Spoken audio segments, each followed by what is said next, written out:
ಸಣ್ಣ ಪ್ರಾಯದವರು ಹಿರಿಯರ ಕಾಲು ಮುಟ್ಟಿ ನಮಸ್ಕಾರ ಮಾಡ್ತಾರೆ, ಆಶೀರ್ವಾದ ಪಡ್ಕೊಳ್ತಾರೆ. ಮಾಡುದೆಲ್ಲ ಮಾಡ್ತಾರೆ, ಆದ್ರೆ ಯಾಕೆ ಮಾಡುದು ಅಂತ ಗೊತ್ತಿರುವುದಿಲ್ಲ.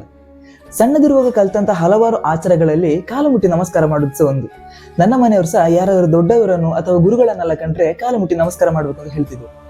ಎಲ್ಲವೂ ಸರಿ, ಆದ್ರೆ ಯಾಕೆ ಮಾಡ್ತಿದ್ದೇವೆ, ಅದರ ಹಿಂದಿನ ಕಾರಣ ಎಂತ ಅಂತ ಗೊತ್ತಿಲ್ಲದ ನಮಸ್ಕಾರ ಮಾಡೋದು ಸಹ ಒಂದು ರೀತಿ ತಪ್ಪು ಅಂತ ಅನಿಸ್ತದಲ್ವಾ. ನಾನು ಈ ಪ್ರಶ್ನೆಗೆ ಉತ್ತರ ಹುಡುಕ್ತಾ ಹೋದಾಗ ತಿಳ್ಕೊಂಡದ್ದು ಎಂತ ಅಂತ ಹೇಳಿದ್ರೆ, ಈ ಕಾಲು ಮುಟ್ಟಿ ನಮಸ್ಕಾರ ಮಾಡುವ ಕ್ರಮದ ಹಿಂದೆ ಹಲವಾರು ಕಾರಣಗಳುಂಟು. ಅದರಲ್ಲಿ ಮೂರನೇ ಕಾರಣ ತುಂಬಾ ಚಂದ ಉಂಟು, ವಿಡಿಯೋ ಪೂರ್ತಿ ನೋಡಿ. ಮೊದಲನೇ ಕಾರಣ ಎಂತ ಅಂತ ಹೇಳಿದ್ರೆ, ನಾವು ಹಿರಿಯರ ಕಾಲಿಗೆ ಬೀಳುದು ನಮ್ಮ ಅಹಂಕಾರವನ್ನು ಬದಿಗಿಟ್ಟ ಹಾಗೆ ಅಂತೆ. ಅದೇ ರೀತಿ ಅವರು ಕೊಡುವಂತ ಆಶೀರ್ವಾದ ನಮ್ಮಲ್ಲಿ ಒಂದು ಪಾಸಿಟಿವ್ ಎನರ್ಜಿಯಾಗಿ ಉಳ್ಕೊಳ್ತದೆ. ನಾವು ಹಿರಿಯರ ಕಾಲು ಮುಟ್ಟುವಾಗ ಅವರಿಗೊಂದು ಗೌರವ ಕೊಟ್ಟ ಹಾಗೆ. ಹಿರಿಯರು ನಮಗಿಂತ ತುಂಬಾ ಅನುಭವಿಸ್ತರು, ಅವರ ಜೀವನದ ಅನುಭವದ ಮುಂದೆ ನಾವು ಏನೂ ಅಲ್ಲ ಅಂತ ಹೇಳುವಂತ ಭಾವನೆ ಬರ್ಲಿಕ್ಕೋಸ್ಕರ. ಎರಡನೇದು ತುಂಬಾ ಸಿಂಪಲ್, ವ್ಯಾಯಾಮ.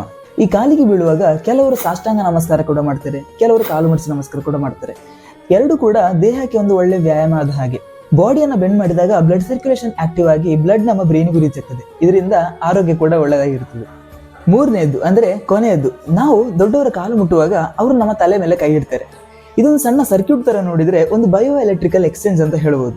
ತನ್ನ ದೇಹದ ನರಗಳು ಕಾಲಿನ ಭಾಗದಲ್ಲಿ ಎಂಡ್ ಆಗ್ತದಂತೆ, ಅಲ್ಲೇ ನಾವು ಕೈ ಮುಟ್ಟೋದ್ರ ಮೂಲಕ ಅದೊಂದು ಕ್ಲೋಸ್ಡ್ ಸರ್ಕ್ಯೂಟ್ ಆಗೋದ್ರಿಂದ ಎನರ್ಜಿ ಟ್ರಾನ್ಸ್ಫರ್ ಆಗ್ತದಂತೆ. ನಾವು ಮಾಡೋ ಒಂದು ಸಣ್ಣ ಕ್ರಮದ ಹಿಂದೆ ತಿಳಿಬೇಕಾದ ವಿಷಯ ಎಷ್ಟೊಂದು ಉಂಟಲ್ವಾ. ನಿಮಗೂ ಇದ್ರ ಹಿಂದಿನ ಬೇರೆ ಯಾವ್ದಾದ್ರು ಕಾರಣ ಗೊತ್ತಿದ್ರೆ ಕಮೆಂಟ್ಸ್ ಅಲ್ಲಿ ತಿಳಿಸಿ. ಈ ವಿಡಿಯೋದಿಂದ ಏನಾದರೂ ಹೊಸತನ ಕಲ್ತಿದ್ರೆ ಲೈಕ್ ಮಾಡಿ. ನಮಸ್ತೆ.